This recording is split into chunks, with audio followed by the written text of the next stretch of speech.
दान पुण्य रुपया से ही थोड़ी होता है बच्चा। दान पुण्य जो होता है ना, वो भाव से होता है। अब जैसे कभी किसी पशु पक्षी या मनुष्य को तुम्हारी शरीर सेवा की जरूरत हो, आप सेवा कर दो, बहुत बड़ा पुण्य हो जाएगा। कभी कोई भूखा है तो रोटी दाल पवा दीजिए। आपके पास जैसे कोई ठंडी से कांप रहा है और आपके पास ये जैकेट है, आप उतार के पहना दिए। जरूरी नहीं कि हमारे पास रुपया हो तो हम दान करें, नहीं। हमारे पास 4 रोटी अगर हमारे पास भाव है तो मैं आज भूखा रह जाऊंगा और वो 4 किसी को पवा दूंगा, ये सेवा बन गई, ये पुण्य बन गया, सुकृत बन गया। धन की आकांक्षा नहीं करनी चाहिए धर्म के लिए। धर्म बहुत सूक्ष्म विषय बच्चा।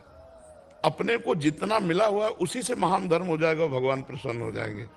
एक महाभारत में प्रसंग आता है कि एक नेवला आधे स्वर्ण का शरीर था और भगवान श्री कृष्ण और युधिष्ठिर जी के पास से ऐसे निकला और कहा, मुदगल ऋषि की सतुआ यज्ञ के सामने आपकी राजस्व यज्ञ बेकार है। तो भगवान ने कहा, नेवले तुम ऐसी निंदा कैसे कर सकते हो राजस्व यज्ञ की? तो बोले, प्रभु एक मुदगल नाम के ऋषि हैं जिनको आप जानते हैं, और वो सीलोंच वृत्ति से जीते। सील उंच, सील कहते हैं जो किसान लोग खेत काट लेते हैं, उसके बाद जो बाली या दाना पड़ता है उसको बीनना सीला बिनना कहते हैं, वो सील कहते हैं। और उंच कहते हैं जो बाजार में अन्न जहां बिकता है वहां वो अपने सब ले गए, जो दाने पड़े हुए हैं उनको चुन लेना, उसे सीलोंच वृत्ति कहते हैं। और उससे किलो 2 किलो 4 किलो होता होगा तो उसे पिसवा लेते थे सतुआ बनाकर, और रोज थोड़ा चुटकी भर पा लेते थे। 12 महीने ऐसे रहते थे।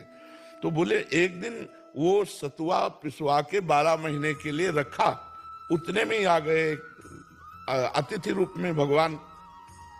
तो वो इतने भूखे थे कि उनके पास जो 2-4 किलो सतुआ था सब खा गए। अब साल भर उनको भूखा रहना पड़ेगा मुदगल ऋषि को। तो जल पिलाया, वो बोले भगवान की बड़ी कृपा, आज हमारा पेट भर गया। तो वहां जो सतुआ के कण पड़े थे, तो नेवले ने कहा, मुझे भूख लगी थी तो मैं उस कण को पाया और जे ही निकला तो मैं आधा सोने का हो गया।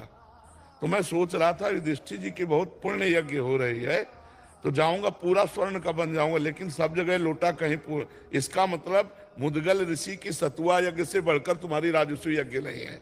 समझ रहे हो? युधिष्ठिर की राजस्व यज्ञ और मुदगल ऋषि की सतुआ यज्ञ, तो सतुआ यज्ञ की जय हुई, राजस्व यज्ञ उतनी बराबरी नहीं कर सकी।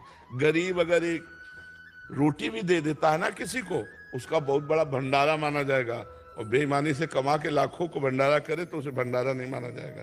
तो धन के लिए चाह मत करो, धर्म के लिए धन की चाह नहीं है, सत्य और निष्ठा की चाह है।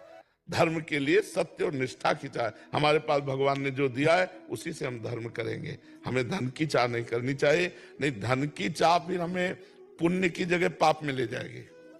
जितना धन की चाह बढ़ती जाएगी उतना ही पाप बढ़ता चला जाएगा, क्योंकि फिर हम निर्णय नहीं कर पाएंगे, धनांध हो जाएंगे। हम निर्णय नहीं कर पाएंगे कि धन सही है कि गलत है। 100 रुपया धर्म से कमाओ, 10 रुपया फिर दूसरों की सेवा में लगा दो, ये तुम्हारा धर्म बन जाएगा।